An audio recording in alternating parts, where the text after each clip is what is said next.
Have a great day, dear students. Today we are going to see the chapter 12, which comes under the title DNS, that is Domain Name System.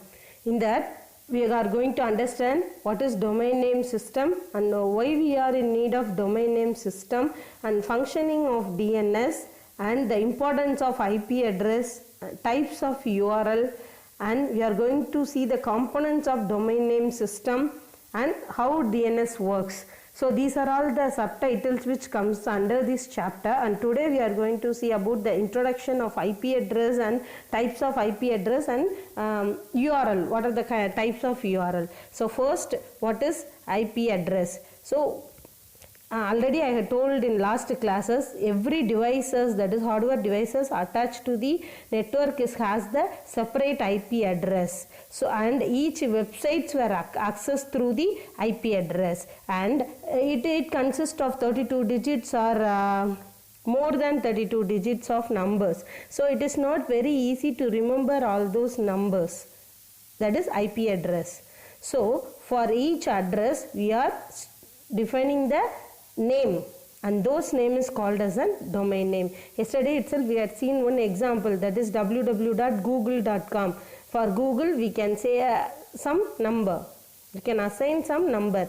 Likewise here in phone book, that is where all the contact numbers are stored under the names and we are accessed by the contact name. Likewise, the domain system maintain all the directory of the domain name and the host name and help us to access those websites. That is the working of DNS. And then we are going to see the heading overview of DNS. In that overview, that is we are going to see about how the data are transmitted. In last class we have seen that reference model. In that there are 7 layers to transmit the data. In that application layer is one among the 7 layers, and there are 7 applications in the application layer. In that DNS is also one among them. So and then internet is based on IP address, not the domain name, but IP address cannot be remembered by us, so that we are enable the use of domain names in the network with the help of domain name system. So here the domain name system is used to provide the domain name to the specific IP address with the help of some servers. That servers are called named servers. You can see in later classes. Now in your book they had given an example. While typing the web address www.tnschools.government.in, the DNS domain name system translate it into a machine and it get transferred to IP address, and then it direct the IP address to the internet connection, and then the correct website got open. And next, the American computer scientist Paul Mockapetris together with John Postal invented the internet domain name service, where the John Postal was an administrator of the internet assigned names and authority. So here already we have studied IANA. So IANA wala manage பண்ணப்படுற இந்த website names, இந்த domain name சிஸ்டம்லாம் manage பண்ணுறாங்க. அதாவது எப்படி ஒரு phone நம்பருக்கு ஒரு name தான் assign பண்ண முடியுமோ, அதே மாதிரி இந்த டொமைன் நேமை வந்து ஐபி அட்ரஸ்க்கு அசைன் பண்ணுறதோட ப்ராசஸிங் தான் யார் பார்த்துட்டு இருந்தா, இந்த டொமைன் நேம் சிஸ்டத்தை இன்வென்ட் பண்ணி மெயின்டைன் பண்ணது John postal, who is also called the god of internet. Then next topic we are going to see about IP address. So what is IP? Internet Protocol. And then IP address is simply the logical address in the network layer. So IP address is also used to find the host system in the entire network. So to identify a particular system we are mentioning the IP address. Likewise, how we are defining the door number and flat number to differentiate the individual house from other house in the same apartment.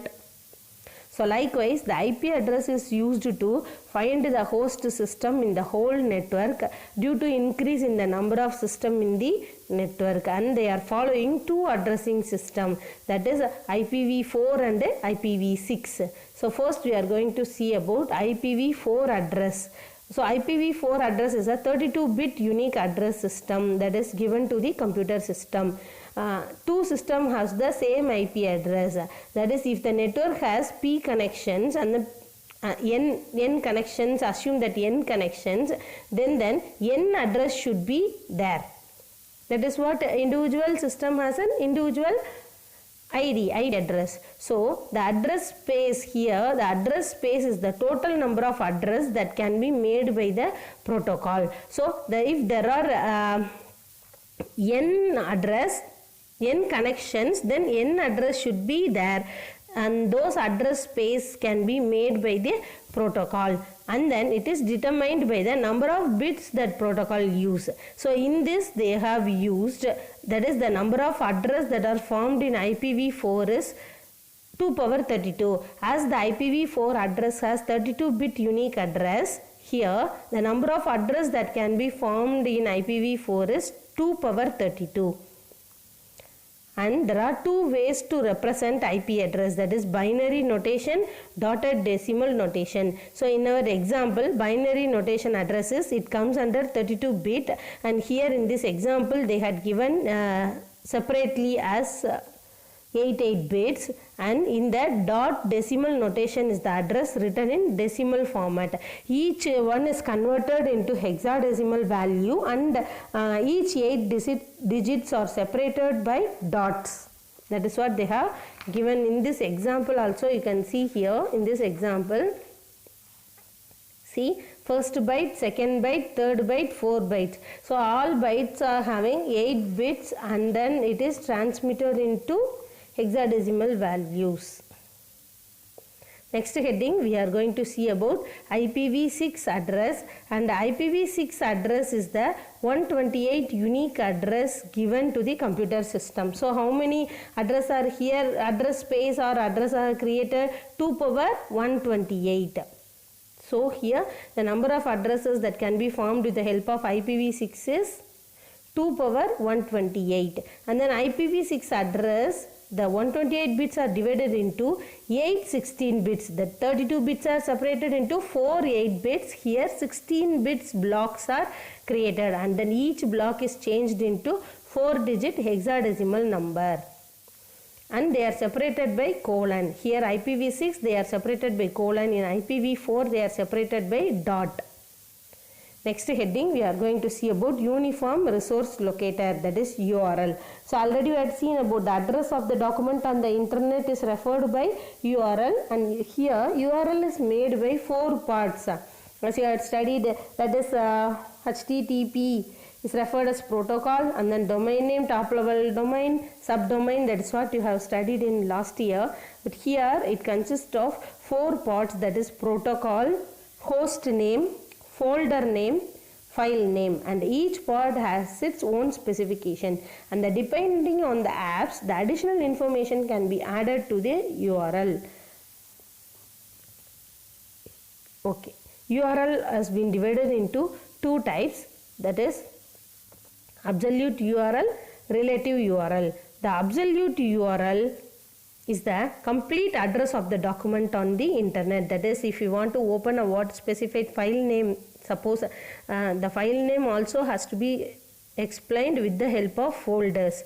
So here absolute URL is the complete address of the document on the internet, and this URL contains the information that are required to find the files on the internet. If one part of the URL consists of 4 parts, I tell no, protocol, host name, folder name, file name. If one part is missing abdina, we cannot able to link to the specified file while we are specifying the absolute URL.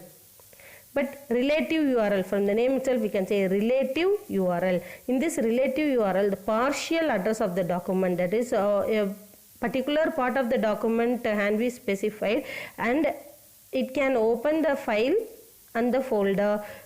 So we can use this type of URL when the file is on the same server related to the original document. If you are in the same server and we are trying to open a URL, this will be much helpful for us to open the link.